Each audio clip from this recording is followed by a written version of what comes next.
comienzo a la jornada que organizamos en colaboración con el Banco Santander. Bueno, muchas gracias por la colaboración siempre con nuestra casa. Bueno, el objetivo de esta jornada, bueno, novedades en el marco regulatorio de ayudas europeas a nivel europeo, y luego también vamos a entrar en un tema que también es bastante, bueno, que nos ha preocupado mucho a todos, que son novedades también en la regulación nacional que tiene que ver con el acceso a subvenciones, ¿no? Bueno, el objetivo primero, voy a hablar de la parte europea de este nuevo marco regulatorio. Sí que queremos, con un experto, desentrañar un poco ese marco legal que obliga a todas las administraciones y que tiene mucho que ver pues, con las ayudas a las que se puede acceder, intensidades de ayuda y tipo de subvenciones y apoyos que se puedan recibir por parte de las diversas administraciones. A raíz especialmente de la Ley de Lucha contra la Inflación de Estados Unidos, que ha supuesto una inyección o un gasto en el presupuesto de Estados Unidos de 750.000 millones de dólares, ha habido una respuesta por parte de la Unión Europea, una respuesta que no sabemos si es muy amplia, pero ahora Ángel nos detallará un poquito más, ¿no? Se ha flexibilizado ese marco de ayudas, esa regulación de las ayudas de Estado, ¿no? ¿Qué vamos a hablar o qué nos va a comentar Ángel? Y de una manera bastante sencilla para simplificar o para hacerlo un poquito más fácil, ¿verdad? Vamos a hablar del mapa de ayudas de incentivo regional, de cómo ha quedado, cómo está La Rioja dentro de ese mapa de incentivos, también del reglamento, del nuevo límite de minimis, de ayudas de minimis, que afecta, como sabéis, a las pymes, también de las ayudas, de las intensidades máximas de ayuda a las que podemos optar en ámbitos de inversiones en temas de medio ambiente, sostenibilidad, eficiencia energética, energías renovables o I+D. Eso es lo que se ha logrado flexibilizar más. Marco de ayudas temporal, ¿no? que se va a extender, que comenzó como respuesta de la Unión Europea en relación a ayudas de Estado desde el COVID, y que se va a ampliar, se ha ampliado el espectro temporal, ¿no? de este marco. Bueno, de todo ello, Ángel, de una manera bastante clara, porque así lo hacen siempre, nos hablará. Y antes de pasar a esta parte de novedades en el marco regulatorio europeo, tendremos también a otro experto que nos va a abordar la parte de esta ley Crea y Crece, que ha tenido un impacto importante en el acceso también a subvenciones, porque vincula, como sabéis, el cumplimiento de la ley de morosidad, que ya la tenemos desde hace tiempo, con la posibilidad de acceder a subvenciones por encima de 30.000 euros. Nos hablará de cómo se verifica el procedimiento para verificar que esto se cumple o no se cumple. Ha habido también una revisión o una modificación reciente a esa ley, ¿no? Que nos explicará nuestro experto.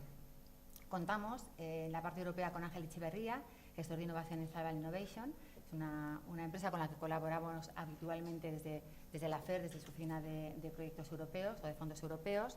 Y por la parte nacional, la parte de estas novedades a nivel nacional, tendremos a Juan Ramón Liébana, compañero de la FER, secretario de asociaciones, doctor en Derecho, experto legal en múltiples temas, derecho urbanístico, en muchísimos temas.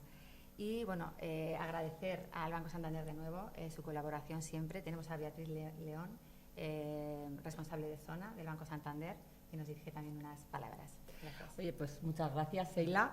Y mi nombre es Beatriz, directora de zona de aquí de La Rioja, en Banco Santander. Y en primer lugar, darles las gracias, la bienvenida. Y por esta jornada, por esta formación que además, estoy convencida, ¿no?, que nos va a permitir actualizar los conocimientos, ¿no?, para contribuir al progreso de las empresas en La Rioja. Desde Banco Santander queremos apoyar al tejido empresarial riojano a través de nuestros 17 puntos de venta, con más de 100 profesionales a vuestra disposición. Y como digo yo, siempre el foco está en el cliente, en ustedes, y nuestro lema es dar el mejor servicio a las empresas. Así que reitero mis agradecimientos y podemos empezar. Muchas gracias, Beatriz. Pues nada, ya invito, sin más, sí, te acompaño.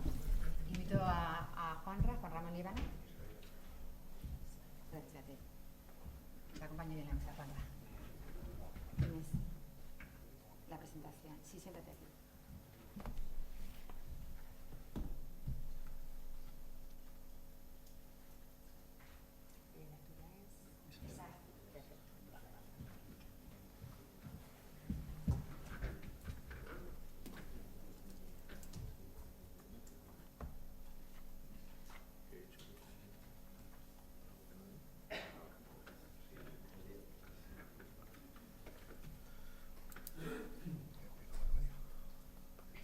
Sí, Juan, ¿la conocieras ya? Vale. Bueno, pues muchas gracias a todos por asistir el 19 de julio. La verdad es que... Vale, la verdad es que acepté la invitación de Seila sin dudarlo, porque es un tema que efectivamente se ha modificado hace bien poquito, y creo que además la ley Crece tampoco ha calado todo lo que debiera, y creo que es bastante importante. Voy a tratar de ser rápido y práctico. La exposición tiene 3 partes. La primera, una revisión rápida de la ley de morosidad, que es del año 2004. Luego explicar las novedades que ha introducido la ley Crece, que es del año pasado. Y luego explicar las concreciones que ha hecho sobre la ley Crece el último Real Decreto Ley 5/2023, que es la última modificación que se ha introducido, ¿vale? Entonces, comenzando por el principio, ¿qué es esto de la ley de morosidad y cómo funciona? La ley de morosidad es la ley 3/2004, lleva vigente desde el año 2004.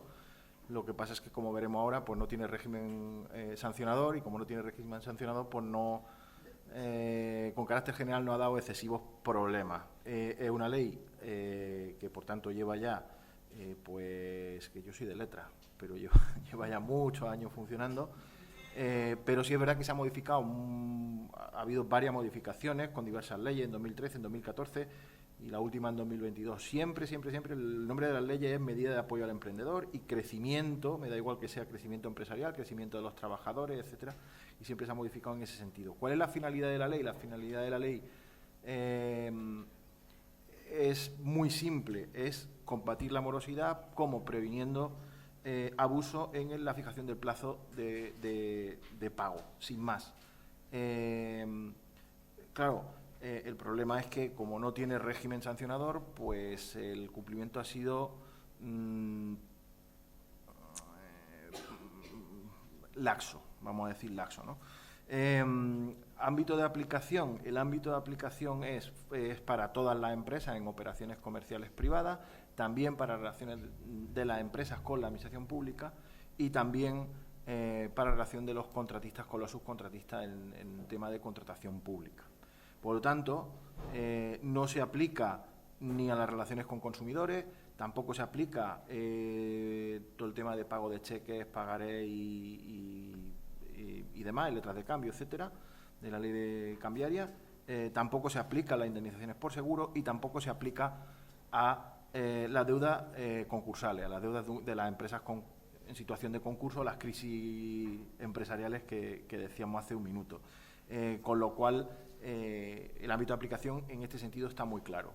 Lo que no está tan claro es los plazos de pago. No sé si, yo creo que están bastante claros, pero sí es verdad que han suscitado algunas dudas últimamente. ¿Qué nos dice?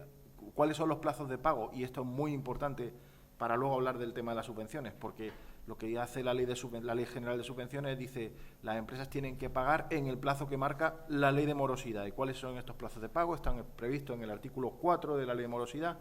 Tiene a estos efectos 3 apartados importantes. Dice, el primero, si no se ha pactado un plazo concreto o en contrario, la ley establece que el plazo de pago debe realizarse en un plazo máximo de 30 días desde la entrega de los bienes o de la prestación de los servicios facturados. No desde la remisión, no desde que recibimos la factura, sino desde la entrega de los bienes o la prestación de los servicios. Y luego también dice, el proveedor tiene el deber de entregar la factura en el plazo no superior a 15 días desde la entrega de los bienes o de la prestación de los servicios, ¿vale? Pero en principio, si no se ha pactado plazo, 30 días. Si se ha pactado un plazo de pago, la recepción fehaciente de la factura ahora electrónica va a ser cuando comienza el cómputo del plazo, ¿vale? El apartado segundo dice, si los bienes o los servicios tienen que ser verificados y aprobados por el receptor, entonces la aceptación y la verificación de los bienes o de los servicios se tiene que hacer en un plazo máximo de 30 días. Una vez hecha esa verificación de los bienes o de los servicios, el plazo será de otros 30 días. Esta es la regla de los 30 más 30, ¿vale? Que es lo que habitualmente, hasta donde yo sé, aplica la administración siempre con las facturas, ¿vale? Y el punto tercero dice, ¿se puede ampliar el plazo de pago?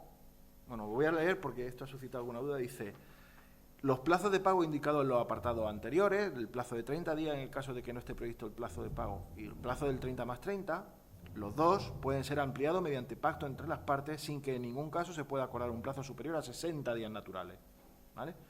Eso significa que en el caso de que no haya previsto un plazo, el plazo será de 30 días. En el caso de que en el segundo supuesto del 30 más 30, yo puedo acordar un plazo de 15 días de revisión de bienes o servicios y 30 días de pago, y entonces serían 45, ¿vale? No puedo acordar 90, el plazo máximo ahí serían 60 en todo caso, ¿vale?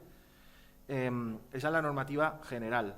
Es verdad que luego hay una normativa específica, y hay tres normativas específicas. La primera es la Ley de Comercio Minorista, la Ley General de Ordenación del Comercio Minorista, que establece plazos de 30 días para productos frescos y perecederos, 60 días para productos alimentarios de gran consumo y 90 días para el resto de los casos. En el caso del plazo de 90 días, que se prevé por normativa específica y que se puede pagar en 90 días en el caso de comercio minorista, en determinados supuestos, en esos casos ese plazo, todo plazo que supere los 60 días, tiene que quedar, el pago tiene que instrumentarse a través de un documento que tenga aparejado acción cambiaria, ¿vale? Cheque, pagaré, letra, etcétera, ¿vale? Ese sería el primer supuesto. El segundo supuesto es la ley de contrato de agencia. La ley del contrato de agencia dice que el plazo para el pago de la comisión del agente por parte del empresario no puede ser más tarde del último día del mes siguiente al trimestre natural en que haya devengado los servicios, ¿vale? En principio, teóricamente creo que salen también como mucho 60 días, pero probablemente se vaya a 90 por el trimestre, en algunos supuestos también se puede ir, ¿vale? Y el último supuesto especial es la Ley de Ordenación del Transporte Terrestre, que establece que el incumplimiento en este caso la especialidad es que prevé los plazos de pago conforme a la ley de morosidad, ¿vale? No más, o sea, 30 o 30 más 30 o 60 con acuerdo, pero la especialidad es que establece sanciones. El único supuesto donde existen sanciones desde el año 2021. Y las sanciones son, en materia de transporte, en el caso de va por plazo, o sea, va por cuantía. En el caso de incumplimiento de a partir de 3.000 euros hasta 4.000 euros, 1.000 euros de sanción al cargador, es decir, a la empresa. De 4.000 a 6.000 euros son 2.000 euros de sanción, y a partir de 6.000 euros son 4.000 euros de la sanción. Y luego hay dos especialidades. En el caso de que ese impago afecte significativamente a la capacidad o la solvencia económica del acreedor, o en el caso de que el plazo de pago se supere en 120 días el plazo máximo previsto en la ley de morosidad, 60 más 120, entonces las cuantías por los mismos tramos van desde los 10.000 hasta los 30.000 euros de sanción, ¿eh? Ojo, cuidado en el transporte, porque ahí sí hay sanción y las sanciones son finas, ¿vale? Y una última cuestión respecto del plazo de pago es que cabe la posibilidad de que por acuerdo entre las partes se vaya, por pacto entre las partes, se supere hasta el máximo 60 días, sí. La recomendación siempre es la misma, hacerlo por escrito, mejor en el contrato, a efectos luego de justificación y de prueba, ¿vale? Eso es lo que todo el mundo se ha quedado, ¿no? El plazo de los 60 días para pagar y tal, ¿vale? ¿Qué pasa? Pues que hay intereses de demora, ¿vale? ¿Cuándo se produce la mora? ¿Cuándo se entra en mora? Pues muy fácil, cuando el deudor no paga dentro del plazo, y no es necesario que haya requerimiento, ¿vale? En cuanto se transcurre el plazo, de ordinario 60 días, entra en mora, ¿vale? Y en consecuencia el acreedor puede exigir intereses de demora, ¿vale? ¿Cuál es el tipo de interés? El tipo de interés, en principio, el pactado en el contrato, ¿vale? Entonces, si somos listos y vamos a ver si no pagamos, pues vamos a fijar un tipo de interés que nos venga bien, porque si no, lo que dice la ley es que el tipo de interés se fija de acuerdo con lo que establezca el Banco Central Europeo, incrementando en 8 puntos porcentuales cada 6 meses, ¿vale? Lo que hay vigente ahora mismo es una resolución de diciembre de 2022 que fija para el primer semestre natural de 2023 un tipo del 10,5%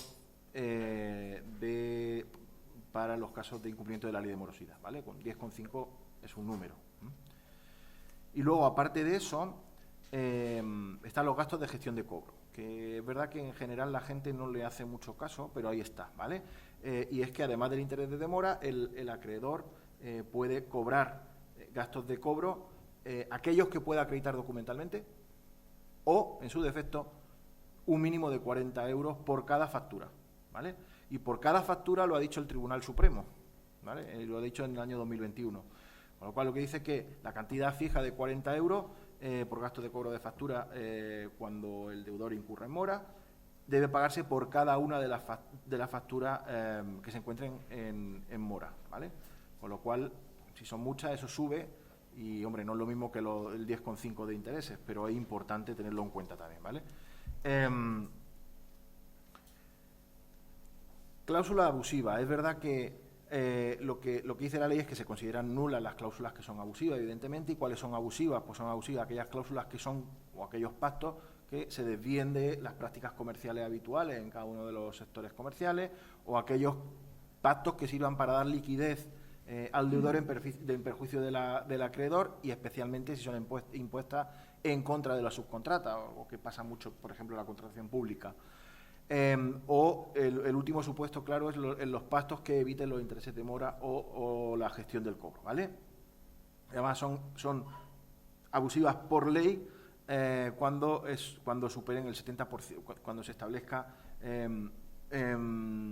una reducción del 70% al fijado legalmente, ¿vale? Y digo esto porque el Tribunal Supremo también ha dicho en una sentencia de 2016 que el carácter imperativo del plazo de 60 días, con carácter general de la ley de morosidad, ese plazo de 60 días es una cláusula contractual que en todo caso ha de cumplirse porque es imperativa y por tanto no puede superarse argumentando que esa cláusula, que supondría un plazo de pago superior a 60 días, supera el examen de abusividad que tiene que hacer el juez a la hora de aplicar la ley de morosidad. El plazo de 60 días es obligatorio, salvo, como he dicho, en la ley de ordenación del comercio minorista, que prevé para determinados supuestos 90 días, pero porque legalmente está previsto, ¿vale? Importante, cláusulas abusivas. Cuando hay una cláusula abusiva lo podemos reclamar nosotros mismos, también lo pueden reclamar las asociaciones de empresarios, ¿vale?, la Cámara de Comercio y los colegios profesionales, ¿vale? Lo digo eventualmente porque esto puede ser interesante porque, oye, no me interesa reclamarlo a mí, pero creo que es una cláusula abusiva, pues que estos servicios también los pueden hacer los colegios profesionales, entiendo el colegio de abogados y las asociaciones empresariales, que estamos también para eso, ¿no? Otra cuestión importante, la cláusula de reserva de dominio, que en aquellos contratos que se establezcan cláusula de reserva de dominio, pues si un tercero luego asume la deuda del comprador, y paga lo que no ha pagado, luego puede quedarse con el título de propiedad del bien y que le sea reclamado, es decir, que al final no le corresponda, es decir, que el vendedor o el tercero retenga la documentación pues eso, como reserva de dominio hasta que efectivamente se produzca el cumplimiento. Y por último, la transparencia y buenas prácticas.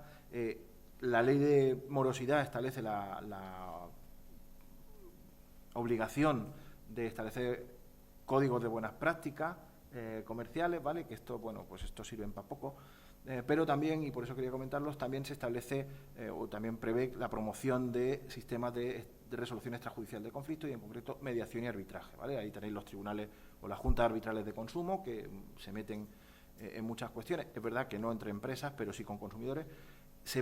Aquí no se han desarrollado, que yo sepa, salvo en transporte. Lo único aquí, lo importante es que recalcar que estos sistemas no son obligatorios para las partes, ¿vale? Y aquí ya pues cada uno juega con lo que corresponda, ¿vale? Así las cosas, desde el año 2004, ¿cómo es la situación actualmente? Pues en el sector privado el plazo de medio de pago en 2022 fue 67 días, ¿vale? Es verdad que vamos reduciendo en los últimos años, ¿vale? En la administración pública el plazo es de 67 días. En este caso, como veis, cumple menos que nosotros. Y además el plazo medio de pago de los contratistas a los subcontratistas en todo tipo de contratos públicos en 2022 fue de 100 días. ¿Vale? Y esto es lo más curioso, y es que ¿cuánto tardan aproximadamente las pymes en pagar? Dentro del plazo legal el 53%, respecto de las grandes empresas que dentro del plazo legal paga el 25%. ¿Vale? La conclusión es que merece contratar con las pymes, también cuando se quieren solicitar subvenciones. Y más allá de esto, las últimas encuestas nos dicen que el 81% de las empresas no conoce la Ley de Creación y Crecimiento de Empresas, que entró en vigor en septiembre de 2022, y que el 92% de los que han solicitado alguna subvención pública por importe superior a 30.000 euros después de octubre de 2022, que entró en vigor la ley esta que crece, no ha tenido que aportar ninguna certificación específica sobre los medios de pago. Esto os digo ya que está cambiando y ahora os lo dirán.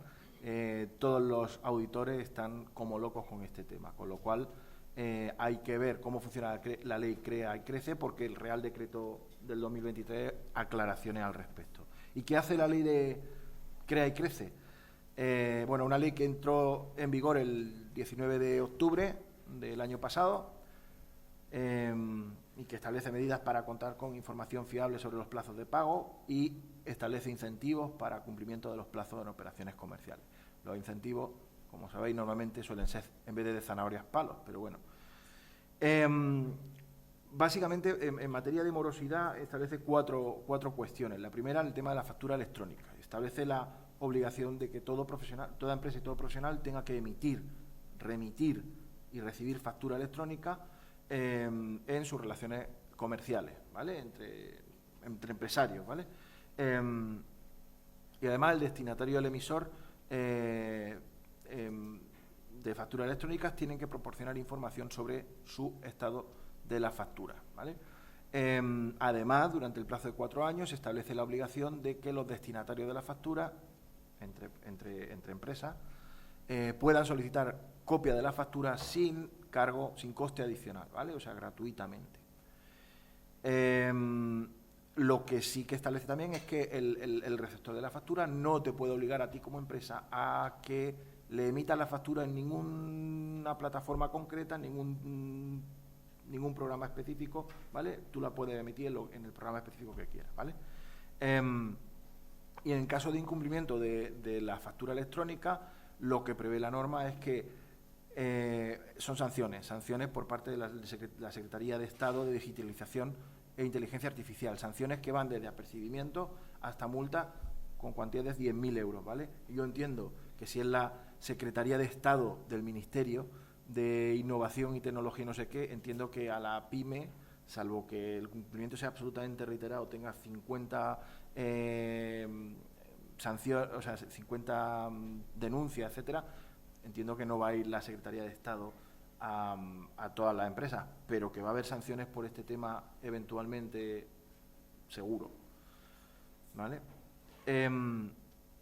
La segunda novedad de la ley Crea y Crece es la información en cuentas anuales de sociedades mercantiles, ¿vale? Dice que todas las sociedades mercantiles tienen la obligación de informar en sus cuentas anuales sobre el periodo medio de pago a los proveedores, ¿vale? Esa es la fácil, y el volumen monetario y el número de facturas pagadas dentro del periodo de 60 días y el porcentaje total que supone tanto el volumen monetario como el número de facturas del pago a los proveedores, ¿vale?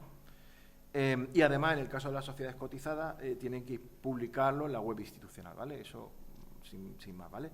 Es verdad que la ley Crece tampoco ha establecido ninguna sanción en caso de incumplimiento de este deber de información. Esto aquí, no sé si se le ha olvidado, pero tal, ¿vale? Pero la sanción es básicamente porque el escarnio en la plaza pública, porque sí que está previsto la creación de un observatorio estatal de la morosidad privada, en donde se va a publicar anualmente la lista de incumplidores de la ley de los plazos de pago de la ley de morosidad. Que no sé cómo se va a articular, pero que eventualmente pues puede ser pues como la lista está de morosos que han regularizado y que de cuando en cuando pues se publique y se pueda consultar y al final suponga escaneo en la plaza pública, ¿vale? En materia de contratación pública también se establecen medidas para luchar contra la morosidad y establece que la obligación de la administración pública en el ámbito de la contratación pública de comprobar los plazos de pago y, en su caso, imponer penalidades en los supuestos de los contratos públicos de obra y de servicios cuyo valor estimado sea superior a 5 millones de euros y en los que en el importe de la subcontratación sea superior al 30%, igual o superior al 30%. La crítica que se ha hecho a esto es que al final los contratos de más de 5 millones de euros son contratos armonizados y que aquí en La Rioja, pues contratos armonizados creo que hay uno cada 4 años, pero bueno, ahí está, ¿no? En el caso de que en el caso de contratos de menos de 5 euros está la potestad de arbitrar medidas de la administración, pero no la obligación. Lo que sí que en todo caso tiene obligación la administración es de proceder a la imposición de penalidades en el caso de que el acreedor le presente una resolución judicial o arbitral firme en donde se reconozca la deuda, ¿no? Pero esto es una chorrada porque al final es cumplimiento de la ley, ejecución de una sentencia, tampoco tiene más historia. Y la cuarta novedad de la ley Crea y Crece es la acreditación de los plazos de pago para concurrir a subvenciones públicas, que es lo que nos ha reunido todo aquí, lo que más os interesa y de lo que vamos a hablar a partir de ahora, ¿vale? ¿Cómo lo hace? Pues básicamente, bueno, a ver, en el ámbito de aplicación, ya lo he dicho antes, Seila, subvenciones de importe superior a 30.000 euros, ¿vale? Y solamente para empresas que estén dentro del ámbito de aplicación de la Ley 3/2004, ¿vale? Es decir, operaciones comerciales realizadas entre empresas o entre empresas de administración pública, así como las realizadas entre los contratistas principales y proveedores y subcontratas de la contratación pública, ¿vale? ¿Y cómo debe acreditarse? Pues básicamente existen dos modalidades. ¿Beneficiarios que pueden formular cuentas de pérdida y ganancia abreviada? Pues a través de una declaración responsable ante el órgano concedente de la subvención. Muy fácil, ¿vale? Está previsto en el Real Decreto, pues en el reglamento de la Ley General de Subvenciones, ahí lo tenéis abajo y ya está. Beneficiarios que no puedan formular cuentas de pérdida y ganancia, entonces, mediante una certificación emitida por auditor inscrito en el registro oficial de auditores contables, ¿vale? Que ahora tienen mucho trabajo. Bueno, ¿y cuál es el ámbito objetivo? Es el ámbito subjetivo. El ámbito objetivo, empresas beneficiarias de subvenciones, de las subvenciones sujetas a la Ley General de Subvenciones o aquellas otras subvenciones que se remitan a esta ley, a la Ley General de Subvenciones, para el cumplimiento de las condiciones, ¿vale? ¿De qué? De los gastos subvencionables incurridos en las operaciones comerciales que deban haber sido abonados en el plazo de pago previsto en la ley de morosidad o, en su caso, en la normativa sectorial correspondiente, ¿vale? Y lo importante es que este requisito tiene que ser considerado por el auditor en los encargos de revisión de cuentas justificativas de las subvenciones, ¿vale? Importante. Ojo, cuidado con los plazos porque ahora hablábamos, nada impide que la administración diga que el plazo de pago a los proveedores en el marco de esta subvención tendrá que ser de 30 días.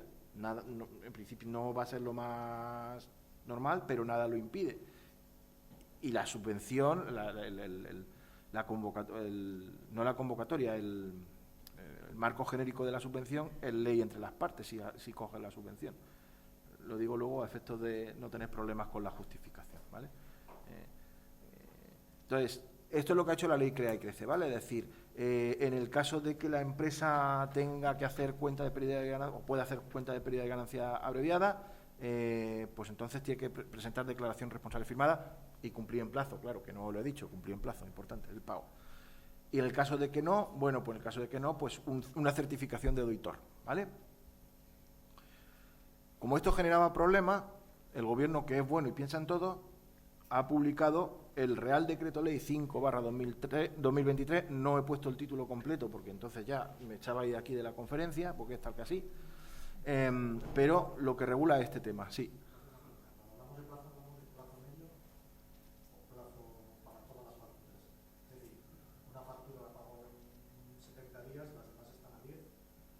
A ver, en principio lo que dice la ley es el plazo de esa factura en concreto tiene que ser 60 días. A eso no hay duda. Otra cosa es lo que vamos a ver ahora del plazo medio, que es lo que hacen los auditores y que es lo que de alguna manera ha flexibilizado este Real Decreto Ley, ¿vale? Pero ahora lo vemos. Este Real Decreto Ley 5/2023 lo que viene básicamente, lo que busca es minimizar la incertidumbre que ha creado la ley Crea y Crece. Por eso que me estás diciendo, porque es un fregado de mucho cuidado.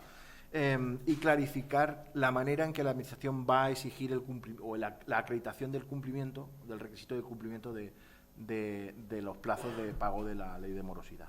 ¿Y cómo lo hace? Bueno, pues básicamente con estas cuestiones. La primera es muy clara. ¿A quién afecta?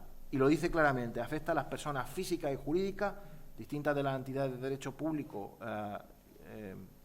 personas físicas y jurídicas con ánimo de lucro distintas de las entidades de derecho público, que se encuentren incluidas en el ámbito de aplicación de la Ley 3/2004, es decir, las empresas SL, SA, SC, etcétera, y para subvenciones por importe superior a 30.000 euros, ¿vale? Es decir, que entidades sin ánimo de lucro y entidades de derecho público, no solamente administración, sino sociedades públicas participadas en más de un 51% por la administración pública, por ejemplo, podríamos discutirlo, pero de luego organismos públicos o mejor dicho, no están obligadas a cumplir los plazos de la ley de morosidad a estos efectos, ¿vale? ¿Cuáles son los requisitos de cumplimiento? Se considera válida para ser beneficiario de la subvención cualquier financiación que permita el cobro anticipado por la empresa proveedora, siempre y cuando el coste corra a cargo del cliente y siempre y cuando no haya posibilidad de recurso al proveedor en caso de impago, ¿vale? Con lo cual entiendo que se abre la posibilidad a que el confirming sea válido como modo de cumplimiento a efectos de la ley de morosidad, ¿vale? Y también se entiende, y se produce una flexibilización respecto de la ley de Crea y Crece, se entiende que la empresa cumple la condición de beneficiario, porque cumple los requisitos, cuando el informe de procedimientos acordados que tiene que hacer el auditor, y ahora veremos, refleja un nivel de cumplimiento de los plazos de pago que sea igual o superior al 90% de las facturas totales, que es el que marca la ley Crea y Crece, ¿vale? Y ahí entra donde dices tú, si hay una factura que te vas de día, siempre y cuando el 90% de las facturas totales esté dentro del plazo, el auditor en principio te va a emitir el informe positivo, ¿vale? Sí. ¿El 90% se refiere al número de facturas o importe total? A la factura. ¿El número de facturas? A la factura, sí, al número de facturas, sí. ¿Cuál es el plazo? El plazo o la acreditación del plazo de cumplimiento, la acreditación del cumplimiento se tiene que efectuar en el plazo de 10 días hábiles desde la notificación de la propuesta de resolución provisional de la subvención, ¿vale? Salvo que las bases reguladoras establezcan otro plazo, ¿vale? Las bases reguladoras, la palabra que no me salía, base reguladora, es lo que digo que es ley entre las partes a efectos de la subvención, ¿vale? Claro, 10 días naturales, ¿qué pasa si el informe del certificado del auditor o el informe de procedimiento abreviado no pueden obtenerse en el plazo de 10 días naturales porque nuestro auditor está que le sale el trabajo por la oreja y no llega, ¿vale? Pues entonces la ley sí prevé la posibilidad de que se pueda aportar justificante de haber solicitado la acreditación o el informe y que ese informe o esa acreditación o ese certificado, se presente una vez que se haya obtenido, siempre antes de la resolución de concesión, por supuesto, ¿vale? También se amplían los medios de acreditación del cumplimiento, ¿vale? hemos dicho que las personas que no pueden presentar cuentas de pérdida y ganancia abreviadas tienen que presentar un informe de auditor, y los que sí lo pueden hacer lo harían mediante certificado propio, ¿no?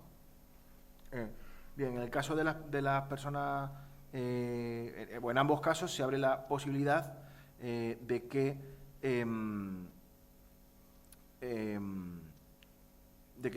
se presente este informe de procedimiento acordado, ¿vale? En donde, como he dicho antes, en ese informe de procedimiento acordado basta con que el 90% de las facturas totales se haya pagado dentro del plazo, ¿vale? ¿Cuál es el procedimiento para verificar ese cumplimiento del 90%? Pues para las facturas totales, el número de facturas, como os he dicho, de las cuales se quitan las facturas que sean de proveedores que formen parte del mismo grupo empresarial, ¿vale? De acuerdo con el artículo 42 del Código de Comercio, lógicamente, ¿vale?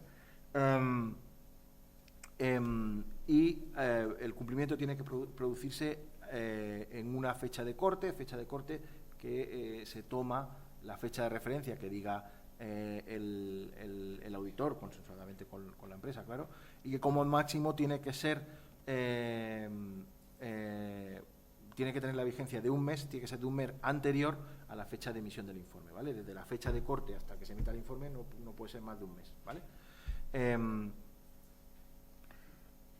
Ese informe de procedimiento abreviado tiene una validez de 6 meses desde que se emite, y el Real Decreto Ley 5/2023 establece un procedimiento específico que tiene que seguir el auditor para emitirlo, ¿vale?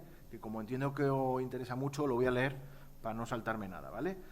A partir del detalle de facturas pendientes de pago a proveedores, constatará el auditor el importe total de facturas pendientes de pago con los registros contables de la sociedad, ¿vale? En segundo lugar, tomará una muestra para verificar la corrección de la factura seleccionada en cuanto al proveedor, la fecha de factura, la entrega de los bienes o prestación de servicios, la antigüedad y la clasificación. Analizará una muestra de pago realizado con posterioridad a la fecha de referencia, a fin de verificar que no existen facturas adicionales a la recogida en el detalle facilitada por la entidad, por la empresa, y de manera alternativa comprobará, a partir de una muestra de facturas incluidas dentro del detalle de facturas de proveedores del libro de registro del IVA soportado de la sociedad, si las facturas seleccionadas se encuentran pendientes de pago. En caso afirmativo, verificará que las facturas serán incluidas en el detalle de facturas pendientes de pago a proveedores a la fecha de referencia. En caso contrario, seleccionará del mayor de proveedores de la sociedad una muestra de factura con un grado de confianza suficiente para realizar una confirmación externa con proveedores. Esto es lo que va a hacer el auditor, lo tenéis en la ley si lo queréis, ¿vale? Yo es que de contabilidad sé poco, ¿vale? Y otras dos cuestiones importantes. ¿Qué efectos tiene el certificado? Lo he dicho, tiene una duración de 6 meses desde la fecha de expedición.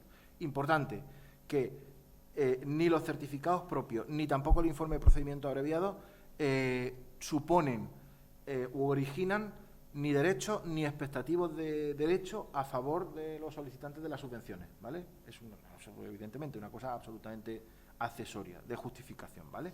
Y respecto del régimen transitorio, lo llaman régimen transitorio, pero en realidad quieren decir aplicación retroactiva de la norma, porque lo que dice el régimen transitorio es que las modificaciones que se han introducido en la ley de subvenciones, con estas aclaraciones de la ley de subvenciones, se aplicarán a los procedimientos de concesión de subvenciones iniciados a partir del 19 de octubre de 2022, que fue cuando entró la ley de Crea y Crece, y que estén pendientes de resolución sin necesidad de cambiar las bases reguladoras de dichas subvenciones, porque si no se generaría un pollo de régimen transitorio bastante curioso. Por eso digo, lo que hace simplemente es, de alguna manera, flexibilizar los medios que hay y aclararle a los auditores, oigan, miren ustedes, entiendan dentro de las bases reguladoras estas aclaraciones de cómo deben de proceder también incluidas en ellas, ¿vale? Y esto es nada más, espero no haber sido muy pesado, bastante rápido, no sé si me ha ceñido el tiempo. Muchas gracias a todos. Vale, pues. Muchas gracias, Juanra. Luego tendremos oportunidad de hacer preguntas. Ángel, te invito a que te incorpores, a que estés a la mesa. Te cambio yo. Ah, está por aquí ya. Gracias, Juanra,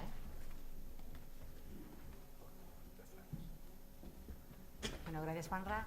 Ángel, novedades normativa regulatoria de ayudas a nivel europeo. Muy bien. Cuando quieras. Muchísimas gracias, Sheila. Muchísimas gracias a todas las personas que habéis venido a esta jornada, a esta dura jornada, que vamos a intentar que sea lo más llevadera posible.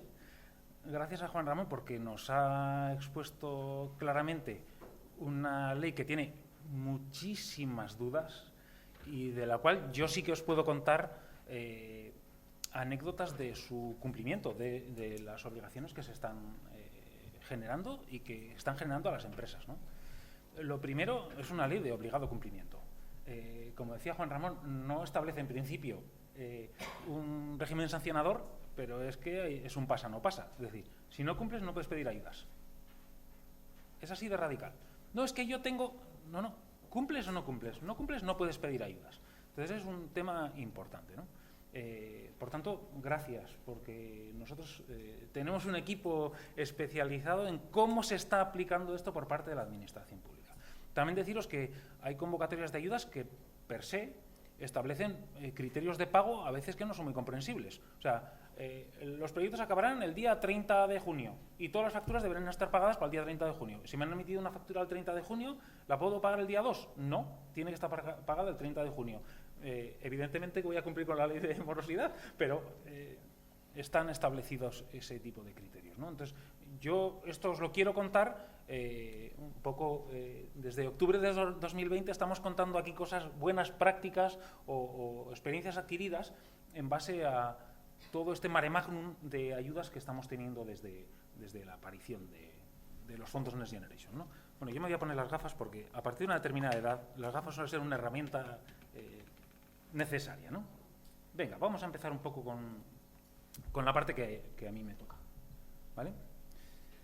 Bien, pues yo voy a hablar un poco de la normativa a nivel europea. Básicamente vamos a hacer una breve introducción que yo creo que es interesante ubicarnos, dónde estamos y por qué hablamos de todo esto.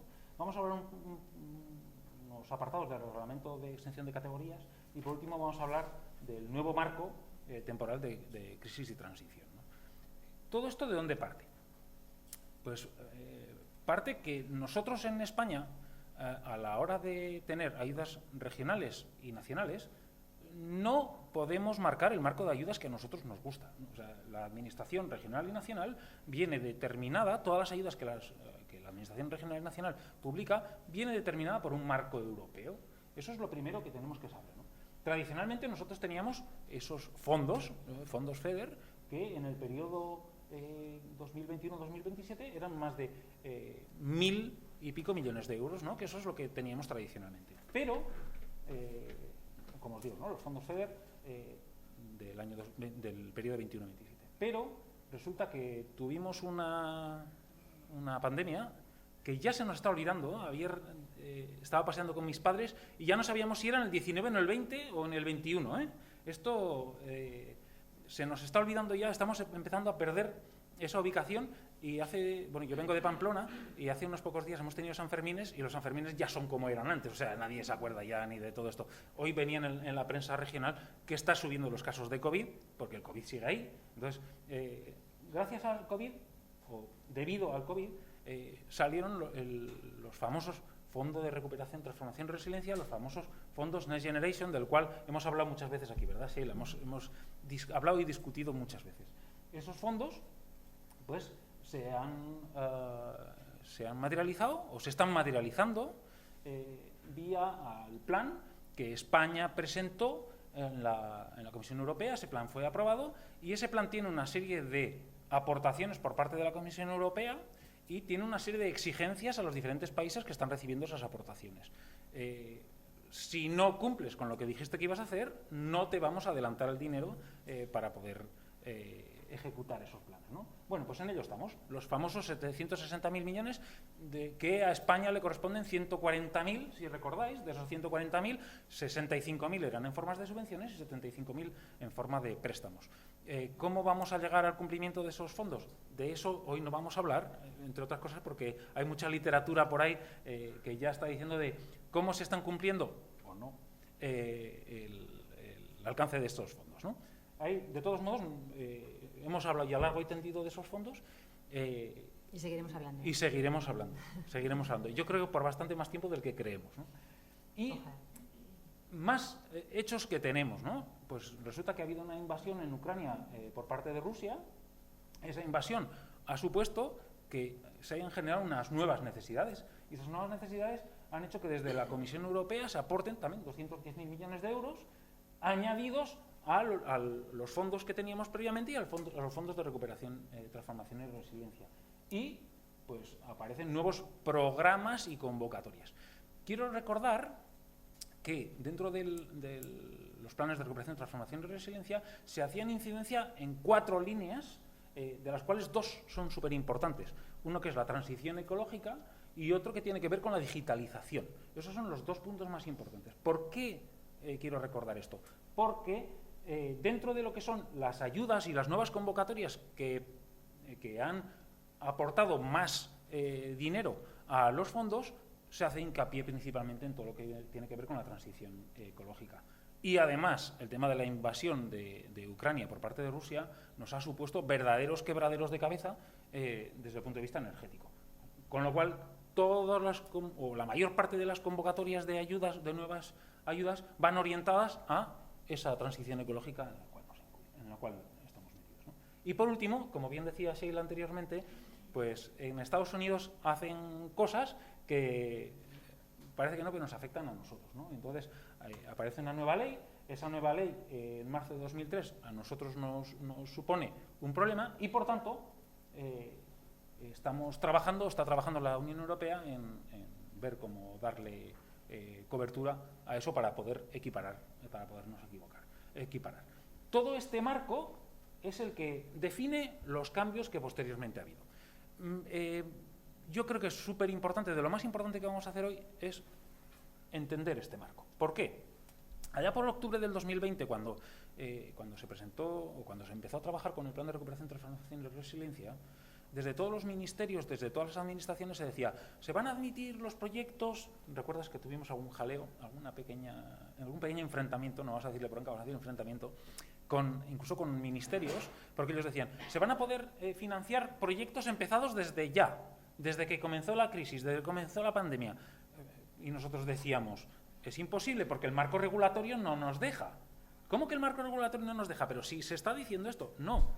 Otros aspectos que se comentaban, las ayudas que se pueden dar son del 100%.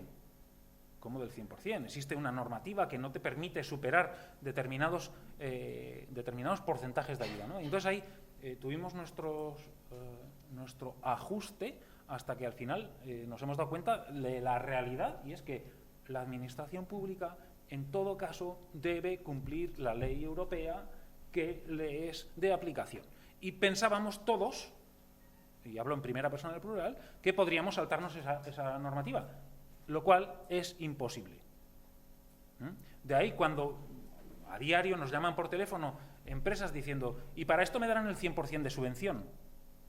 No te pueden dar el 100% de subvención. No es porque yo lo diga o porque no quieran en el Gobierno de La Rioja o no quiera la ADER o no quiera el Ministerio. Es que no se puede dar una subvención que supere lo que esté marcado por los reglamentos aplicables en su caso. Entonces, por eso es muy importante entender esto. Es muy importante entender esto. También es importante entender que en todas las convocatorias de ayudas es obligatorio cumplir el marco regulatorio. Hoy nos han hablado del tema de la ley de morosidad, pero a todos os suenan que para gastos superiores a 12.000 euros tengo que pedir 3 ofertas y coger la más económica. Para poder empezar los proyectos tengo que cumplir con el efecto incentivador de la ayuda, eso que tanto nos cuesta, ¿no? Que tengo que solicitar primero la ayuda y luego poder empezar los proyectos, etcétera, etcétera. Y también comentaros que hay dos tipologías de ayudas diferentes, ¿no? Aquellas ayudas de concurrencia competitiva, es decir, está la convocatoria abierta hasta una determinada fecha y a partir de ahí se evalúan todas las propuestas, se clasifican por nota y en función de esa nota te dan la ayuda que te corresponda, más o menos, o te dan ayuda o no te dan ayuda en función de cómo estás posicionado, si se gastan todos los fondos. O también hay ayudas por concurrencia simple. Algunas convocatorias se publican y se van evaluando los expedientes conforme se van presentando. ¿Esto qué hace? Que a veces a las 12 de la noche estés delante del ordenador presentando una solicitud de ayudas y a las 3 de la mañana ya no hay hueco para presentar más expedientes. Esto os estoy hablando de algo reciente de esta misma semana. Bueno, entonces, esto no sé si tiene mucha lógica o no tiene mucha lógica, yo lo pongo encima de la mesa, que creo que es conveniente que lo sepamos todos, ¿no? Bueno, puesto en situación el ámbito general, pues tenemos tres novedades importantes. ¿En dónde tenemos novedades? Pues tenemos novedades en la modificación del marco temporal de crisis, tenemos novedades en la modificación del Reglamento General de Exención por categorías y tenemos novedades en la modificación del mapa de ayudas regionales para España. Ya os aviso que las modificaciones del mapa regional de ayudas no nos van a afectar en exceso a las empresas y entidades que estamos aquí, de la zona, de La Rioja, Navarra, País Vasco, Aragón, no nos va a afectar. Pero sí que hay modificaciones, ¿no? Bien, pues otra diapositiva ladrillo en la cual tenemos dónde aplicarnos, ¿no? Hay dos artículos principales que recogen estas nuevas modificaciones que flexibilizan un poco el marco de ayudas que nosotros tenemos, ¿no? En primer lugar, el artículo 107 lo que puede o lo que permite es ampliar el margen de ayudas que se pueden dar. Eso es un aspecto importante. Y por otro lado, el 109 lo que permite es la adaptación de los reglamentos para estas nuevas ayudas. Esto de cara a lo que es la aplicación práctica a nosotros como empresa nos afecta poco. Todo esto que vamos a hablar hoy prácticamente lo que afecta es a las administraciones públicas, que son las que posteriormente van a sacar los marcos regulatorios, van a sacar las órdenes de bases correspondientes a cada ayuda. Y ahora diréis, ¿y entonces por qué nos vas a soltar toda esta chapa del día de hoy?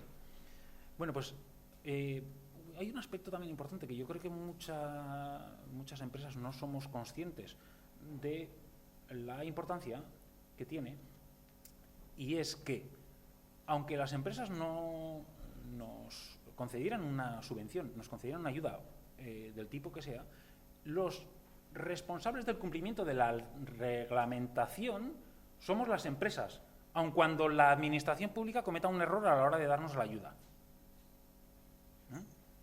A lo mejor técnicamente tú lo podrías explicar mejor, pero es así. O sea, si la administración pública me concede una ayuda y esa ayuda no me corresponde por los motivos que sea, porque no cumplo con el reglamento de exención de categorías, o porque me han dado un 15% en vez de un 10%, porque subcontrato más del 50% y no puedo subcontratar más del 50%, por los motivos que sea, si yo incumplo alguno de los puntos, por mucho que la administración pública me haya dado la ayuda, la voy a tener que devolver.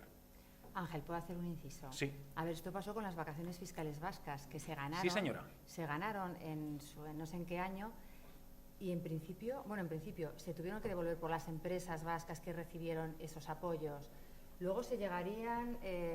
yo doy fe porque yo estuve participando en eso. Se tuvo que devolver todo el dinero que las empresas recibieron. Sí, con intereses de demora. Nos hablaban antes de cuánto es el interés de demora de mercado. En su caso no era el 10,5, pero...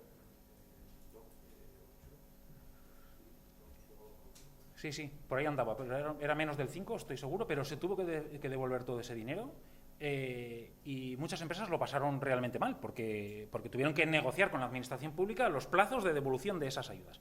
A ver, yo sé que ese es un caso un poco extremo, pero tenemos que ser conscientes de la importancia que tiene el cumplimiento de la normativa. A veces cuando nos permiten, ¿no?, el cumplimiento de la ley de morosidad, me permiten hacer una declaración en la cual yo digo que cumplo. Ojo, que si no cumples... puede venir alguien, no te digo que vaya a venir, digo que puede venir alguien y me puede hacer devolver la ayuda con los intereses de demora correspondientes. Yo es que he vivido varios casos. Yo, como ya sabes, Sheila, llevo 24 años en Zabala. Nosotros nos dedicamos al mundo de las ayudas y tenemos muchísimas experiencias positivas, muchísimas, pero evidentemente algunos proyectos en los cuales aprendemos mucho también.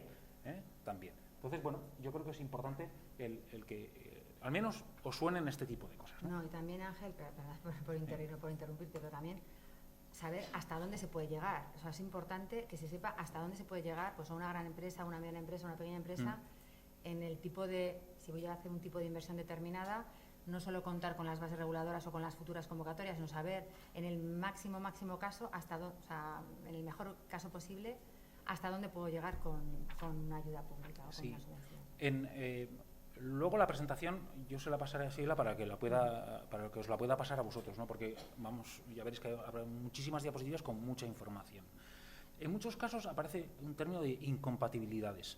Es muy importante ese concepto, el concepto de incompatibilidades, porque a veces las empresas, por maximizar las ayudas, dicen, pues mira, presento aquí y aquí, y a este no le informo que he presentado a este otro. Cuidado con eso.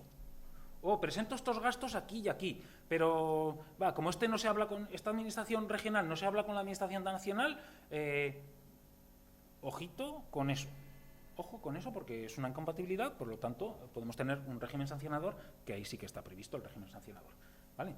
Bueno, entonces, de estos dos artículos provienen las modificaciones de las cuales vamos a hablar un poquito por encima ahora, porque además si no nos vamos a pasar mucho de la hora, que ya he oído la campana afuera. Entonces, bien, vamos a entrar.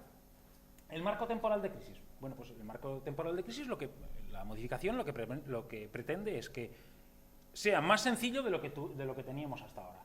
La verdad es que los marcos previos que teníamos eran bastante complejos y obligaban a los estados y obligaban a las convocatorias y obligaban a las ayudas. Se ha logrado que la mayor parte de las ayudas no tengan que ser comunicadas a Bruselas. Hay un aspecto importante. Hay algunas ayudas que son comunicadas necesariamente a Bruselas, por ejemplo, hablo de inversiones y hablo de I+D, y otras ayudas que no tienen por qué ser comunicadas a Bruselas porque está recogido dentro del marco regulatorio. Pues con este nuevo marco hay un mayor porcentaje de ayudas que no deben ser comunicadas a Bruselas.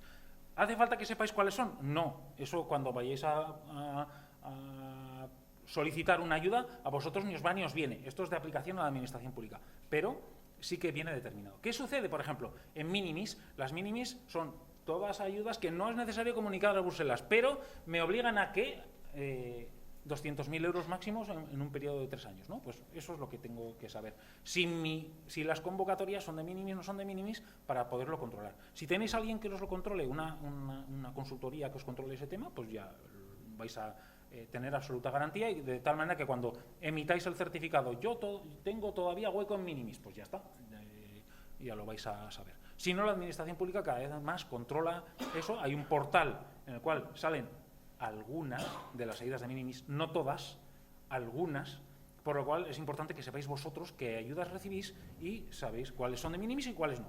Cuáles son de marco temporal de Ucrania y cuáles no. Cuáles del marco temporal del COVID en su día y cuáles no. Por ejemplo, hubo una sorpresa muy grande con todos los préstamos ICO relacionados con el COVID, que la mayor parte de las empresas se comieron el minimis y no eran conscientes de ello, lo cual significa que no podían pedir ayudas de minimis durante un periodo de 3 años. Yo creo que eso ya ha prescrito ya, o sea, ya pasa ese periodo de 3 años, pero que sepáis que ahí está. Vale. En el reglamento de sección por categorías aparecen también otra serie de cosas, ¿no? Primero, las ayudas a la inversión para determinadas regiones no es necesario comunicarlas a Europa. Inversión, pymes, o sea, I+D, ayudas a pymes, etcétera. Y luego también aparece una prórroga del reglamento de sección de categorías hasta final de 2026 para algunos de los aspectos, ¿no? Ahí los tenéis. No quiero entrar en cada uno de ellos, porque si no nos vamos aquí hasta las 3:30 de la tarde. Esto sí que es importante, el tema de la modificación del mapa. La modificación del mapa, en el mapa siempre aparecen unos porcentajes. Igual ahí no lo veis, pero como os pasaremos las diapositivas, lo veréis, ¿no? si os suena, hay principalmente dos zonas, la zona no incluida, tres zonas, la zona no incluida, la zona A y la zona C. La zona A son estas regiones que aparecen en rojo, que tienen un mayor porcentaje de ayudas. Y ha habido una ligera modificación porque Almería, Cádiz y Córdoba incrementan sus porcentajes máximos de ayudas. Siempre que aparece porcentajes máximos de ayudas es para grandes empresas. Para grandes empresas. Vale. Y el resto de territorios, entre los que estamos en La Rioja, mantienen las condiciones establecidas en el año 2022. Es decir, mantenemos las condiciones. ¿Cuánto es en La Rioja? El 15% para grandes empresas. Entonces tenemos que saber, ¿a una gran empresa le pueden dar una ayuda del 20% para unas inversiones acogidas dentro del reglamento de selección de categorías? No, no podemos superar el 15%. Siempre y cuando esté sujeto a esta normativa.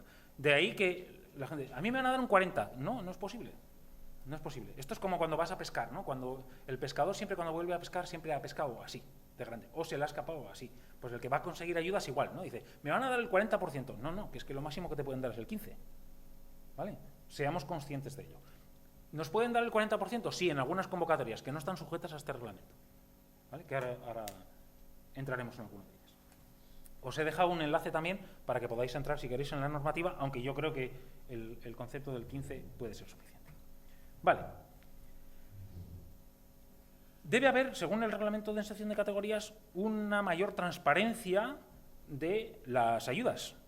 Y esto la Administración Pública tiene que publicar las ayudas que se tienen que dar y tienen que decir a qué empresas se han dado, cuál es la cantidad que se le ha dado, etcétera, etcétera. ¿Vale? Es muy importante esto porque tenemos que ser conscientes de que las ayudas van a ser públicas, de que la gente va a saber qué ayudas he conseguido. La Administración Pública tiene que hacerlo. ¿Nosotros cómo nos afecta esto? Pues nos puede afectar perfectamente en el que nos digan que enviemos un abstract del proyecto. Dentro de esa comunicación pública hay que saber el título del proyecto, la empresa que lo ha realizado, y a veces nos solicitan un abstract del proyecto, un pequeño resumen. Bueno, pues que sepamos que eso lo vamos a tener que redactar y que eso va a ser público.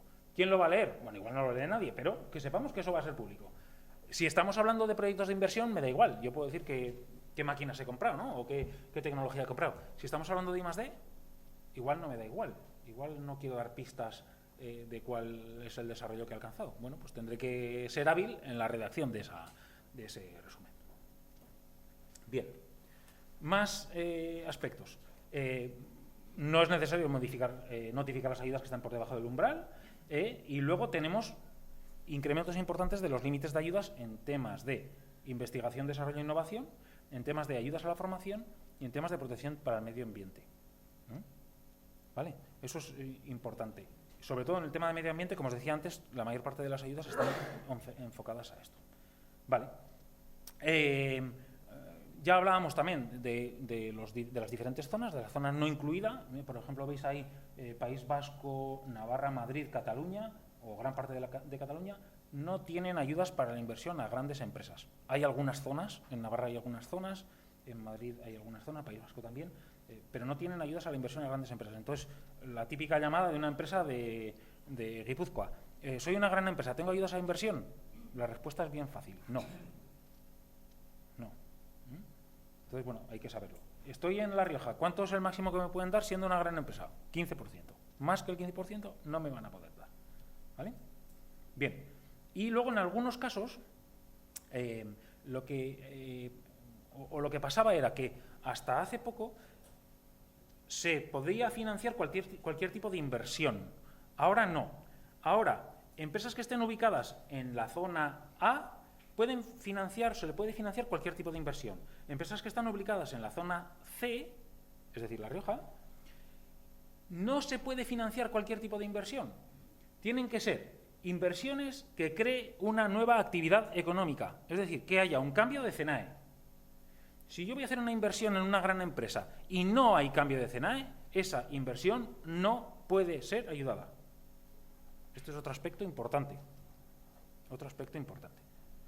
Vale, pues entonces voy y cambio el CENAE porque sí. Hombre, no, tiene que ser evidente que hay un cambio de actividad. Porque lo comprueban. repito, lo comprueban. Ahora este es un pasa no pasa, con lo cual, si yo no voy a hacer cambio de actividad, no me pueden financiar las inversiones. Esto es nuevo. Y además, como os digo, lo comprueban. Y lo que sí que se hace también es eliminar el requisito del 25% de autofinanciación para proyectos de inversión en regiones ultraperiféricas, principalmente Canarias, que no nos afecta a nosotros, pero bueno, ahí está. ¿Vale? Luego, también ha habido algunos cambios, por llamarlo de alguna manera, estéticos. Antes se llamaban ayudas para la restauración de lugares contaminados. Ahora dicen ayudas a la inversión para la rehabilitación de hábitats y ecosistemas naturales, la protección y restauración de la biodiversidad y las soluciones a la naturaleza para la adaptación y mitigación del cambio climático. A ver, es un cambio estético, pero también es un cambio cultural. Lo que pretenden es que no hablemos solo de resolver problemas, sino de cambio de cultura, ¿vale? Y lo mismo sucede con el tema de las ayudas a la inversión, al reciclaje y reutilización de residuos, que ahora le llaman promover la eficiencia de los recursos y apoyar la transición hacia una economía circular. También hay que tener en cuenta que desde la administración pública, de una manera directa o indirecta, nos obligan a cambiar la estrategia de las organizaciones y nos empiezan a meter conceptos de la transición ecológica y dentro de la transición ecológica aspectos como esto o la transición digital, etcétera, etcétera. Nos obligan a cambiar y nos dicen, si queréis ayudas, exacto. Entonces, si queréis ayudas, tenéis que ir por esta línea. No vale con decir, no, ahora voy a mitigar o voy a reducir la contaminación. No, ya por eso ya no te doy ayudas. Tenemos que hacer otro tipo de cosas. Y ese concepto además se aplica en el qué es financiable en cada caso. Antes decíamos, nos cogen inversiones. Ahora te dicen, inversiones medioambientales. Te financio aquello que supere los umbrales establecidos por la reglamentación. Es decir, si yo adquiero una máquina de 1 millón de euros, 700.000 es para cumplir la reglamentación y 300.000 para superar los umbrales, solo me van a dar ayuda sobre esos 300.000. Ese concepto yo creo que es importante. Y de hecho, aquellos que habéis pedido ayudas con carácter medioambiental, os habrán pedido estudios de qué supone o en cuánto superamos lo existente, o cuál es la tecnología existente para esta línea y en qué la superamos, ¿no? Son aspectos que nos van a pedir. Bien. Luego, otro aspecto que decíamos también que se incrementaban las ayudas dentro de la línea de la I+D+I. Dentro de la I+D+I hay un aspecto muy, muy importante que son los costes indirectos. Tradicionalmente las ayudas al I+D se han concedido a, digamos, 3 conceptos principales. La mano de obra, específica de I+D, las colaboraciones externas, subcontrataciones que yo voy a hacer dentro de la casa, bien a universidades, centros tecnológicos o empresas, y en los materiales fungibles. Y aunque la normativa así lo recogía, se podían meter costes indirectos, pero los costes indirectos tenían que estar perfectamente documentados y perfectamente contabilizados dentro de la contabilidad propia de la empresa. ¿Qué pasa? Que esto la mayor parte de las empresas no lo tenían. Y luego cuando había auditorías, los auditores decían, no, es que no está adecuadamente documentado según marca la normativa. El nuevo marco lo que permite es que haya un flat rate, un porcentaje. De tal manera de decir, mira, pues a partir de ahora el 20% de los costes generales de los costes generales del proyecto se puede meter como costes indirectos. Eso iremos viendo cómo se aplica a las normativas, o sea, a las diferentes convocatorias de subvenciones, porque esto no es inmediato. O sea, se publica esto, ya se puede, pues ya está, ya lo podemos aplicar. No, tendrá que ser aplicado a cada convocatoria. ¿Vale? Y luego, en las diapositivas he puesto 2 símbolos diferentes. El símbolo de la corneta, todo aquello que es nuevo, y el símbolo un poco más arcaico, todo aquello que ya existía, ¿no?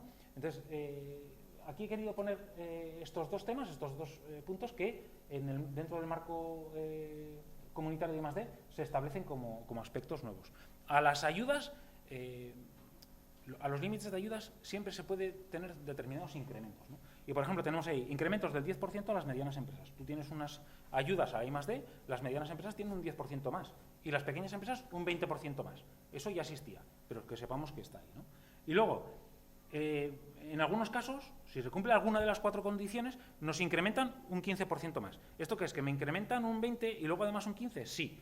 Lo que pasa es que entre el B, el C y el D no podemos sumar todos, nos sumarán alguno de ellos.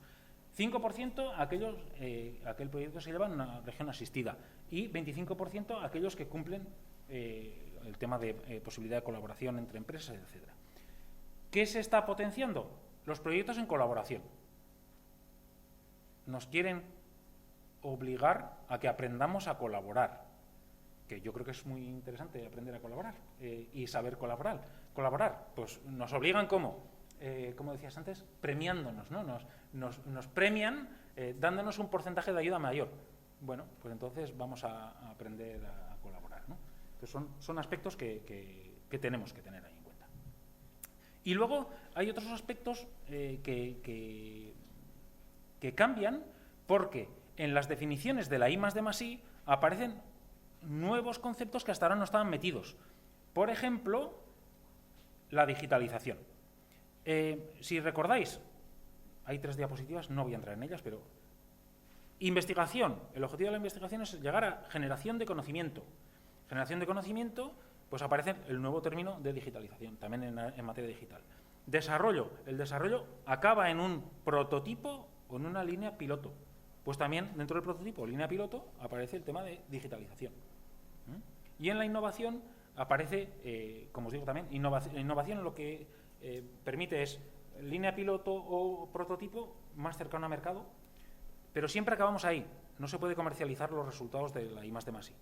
Y aparecen nuevos términos que tradicionalmente en el manual de Oslo y Frascati ya estaban, como son los términos de innovación en servicio e innovación en organización. Cuando yo entré a Zabala, el señor Zabala siempre nos decía que existen ámbitos de la innovación en producto, servicio y organización. Lo que pasa es que tradicionalmente la administración pública, al servicio y a la organización, no concede ayudas. No concede ayudas. Está previsto que es así, pero no se concede ayudas. Y la deducción fiscal tampoco está contemplada en materia de organización ni en materia de procesos. Aunque dicen que sí, luego no califican fiscalmente ningún proyecto que sea de procesos, o prácticamente ninguno. Como os he dicho, yo llevo 24 años en Zabala, más de 1000 proyectos, y de ellos uno nos calificaron que era de innovación de proceso. Uno. Entonces, vamos a decir que no califican de esa tipología de proyectos, ¿no? La excepción que confirma la regla. Entonces, lo normal es que sean de producto, ¿vale? Entonces, bueno, pues son conceptos que aparecen como nuevos. Y ya os digo, esto está ahí, pasaremos. Y luego, yo creo que es algunos aspectos que también aparecen. Aparece el apoyo a la industria de la defensa. Además, ya sabéis que para los ratios de I+D se tiene en cuenta toda la inversión en I+D en defensa, es súper importante, y aparecen estos conceptos, con lo cual pueden ser financiados y aparecen convocatorias específicas de I+D en defensa, etcétera, etcétera, etcétera, y en inversiones también relacionadas con la defensa. Bueno, estos son un poco los términos que yo quería tratar. En las siguientes diapositivas, y como ya vamos fuera de hora, vamos a pasar rápido. En las siguientes diapositivas están recogidos los 9 aspectos de los cuales 4 son antiguos y 5 son nuevos, que recogen estos cambios existentes en la normativa. Los 4 primeros los tenéis en estas diapositivas. Todas las diapositivas están organizadas de igual manera. Objeto, el máximo de la ayuda que se puede dar, el tipo de ayuda, la intensidad y la compatibilidad. En todas las diapositivas aparecen esos 5 términos, un poco para que podáis ubicaros. En esta estamos hablando del importe limitado de ayuda. Aquí, apoyo a la liquidez en forma de garantías. Hay algunas convocatorias que ya sabéis que aportan, que lo que te dan como ayuda son garantías para poder ejecutar los proyectos.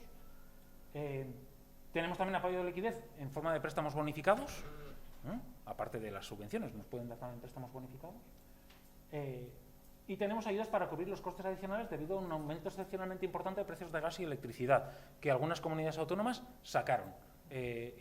Ayudas para el incremento del coste de la electricidad, ayudas para el incremento del coste del gas. Bueno, en algún caso ha sido fácil, a nivel ministerial ha sido fácil, a nivel regional pues ha habido un poco de todo. No sé si estas ayudas, ¿dónde se han implementado? En Navarra, País Vasco seguro. País Vasco sí.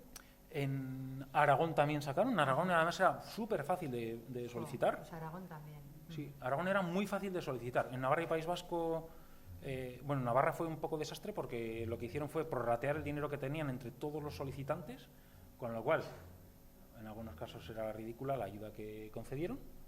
Bueno, pues cada administración regional ha hecho un poco lo que le ha parecido. Y en Aragón la verdad es que metieron mucho dinero y no se gastó todo el dinero que tenían. Y era muy fácil de solicitar. Simplemente te tenías que decir, ¿cuánto me ha costado la electricidad ahora? ¿Cuánto me costó la electricidad el año pasado? Diferencia entre los dos, ayuda por un 30% de lo que Vale. Interesante. de esa diferencia. Entonces, bueno, en cada sitio, como ya hablamos muchas veces con Sheila, da la casualidad que vivimos en un país que tiene 17 comunidades autónomas diferentes, con 17 regímenes de ayudas diferentes, con 17 normativas diferentes, que además, y 5 haciendas diferentes. O sea, el lío es monumental. Y entonces, lo que vale para aquí no vale a 5 kilómetros de distancia ni a 7 kilómetros de distancia, ¿no? Ya lo sabéis, estamos aquí además en un triángulo en el cual es así. Bueno, pues eso, que sepáis también que existe esto y ahí os lo pongo. La siguiente, ayudas a la inversión para acelerar el despliegue de energías renovables y el almacenamiento de energía. Sí. Las ayudas antes de la electricidad y de gas Sí. no se pueden solicitar. Es que aquí en La Rioja no han salido, ¿no? Aquí en La Rioja no ha salido. No.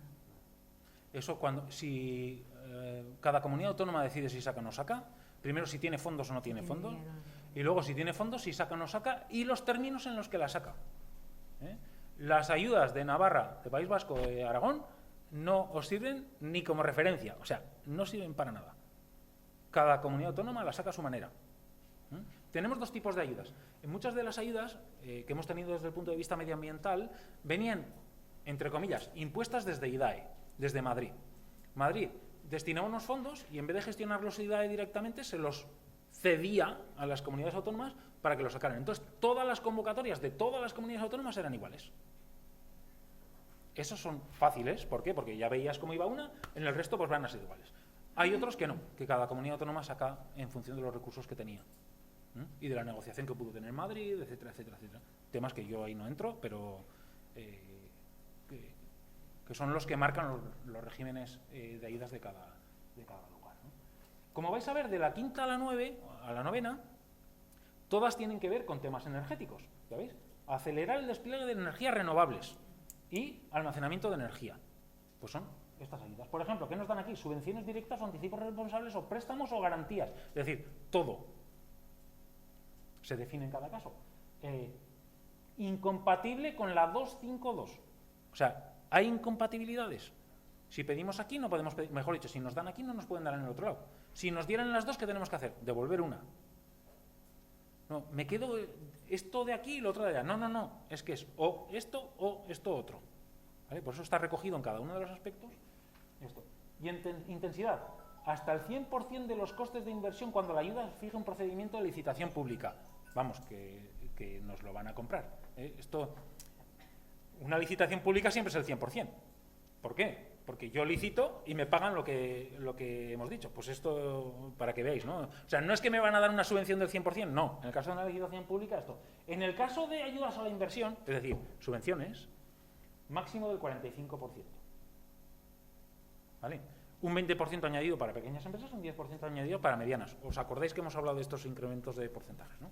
Bueno, esto es un ejemplo de todas las que vienen después, que, repito, no vamos a entrar porque nos iremos aquí, ¿no? Acelerar el despliegue de energías renovables y almacenamiento de energía, descarbonización de procesos de producción industrial.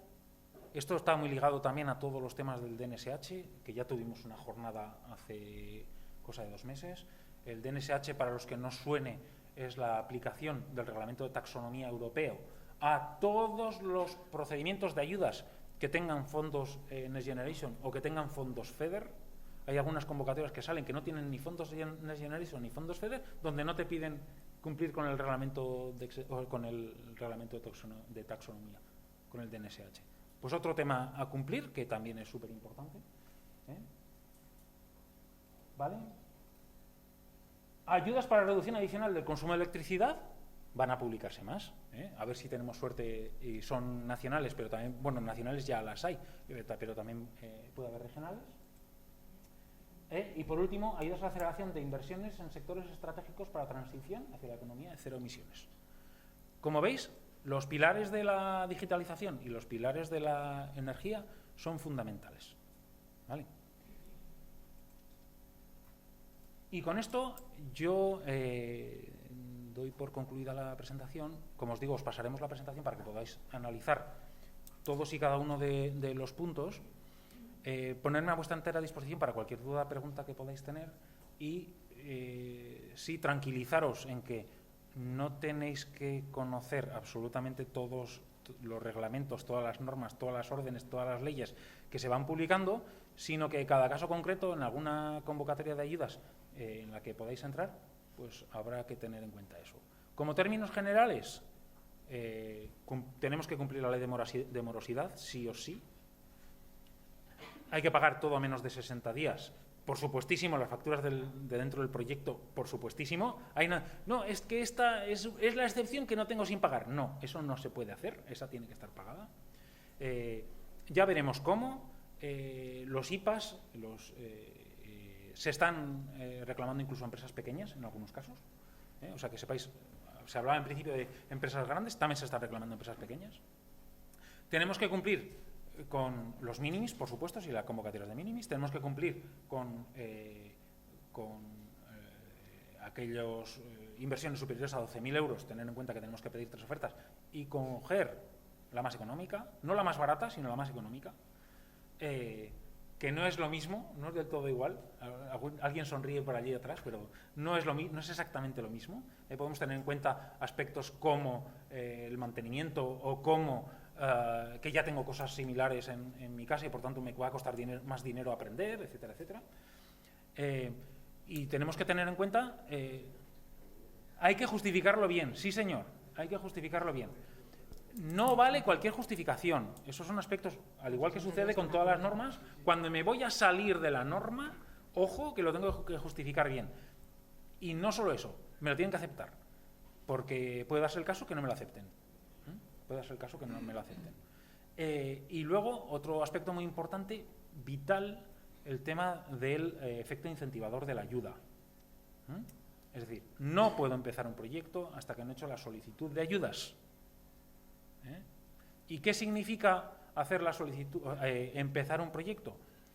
Tener un pedido aceptado, tener una factura de un proveedor, hacer un pago anticipado e incluso mandar un correo diciendo que adelante con el esto, aunque no me factures todavía. Y os lo digo porque en una auditoría revisaron correos. Entonces, cualquier movimiento que haga ese procedimiento irreversible se considera que se ha comenzado el proceso. ¿Vale? Y esto es un poco lo que queríamos contaros. Pues muchas gracias, Ángel. Realmente muy aclaratorio, además lo has explicado, bueno, como lo sueles hacer siempre. Es tan farragoso el tema de una manera muy clara que te agradecemos, yo creo que todos. Juanra, si quieres sube a la mesa con nosotros y bueno, un pequeño turno de debate, preguntas que seguro que tenéis. A ver, yo de todas maneras, antes, ven conmigo, o sea, ven con nosotros. Antes de comenzar a dar turno, para clarificar conceptos, una gran empresa, cualquier cosa, las ayudas que vengan por PERTES, por donde fuera, se tiene que cumplir estos límites, o por una línea o por otra, ahí están los límites establecidos. Sí, radical. Inversiones que no sean medioambientales, máximo 15%. Que no os digan que os van a dar un 40%. No se puede. No se puede, porque hay que cumplir la legislación.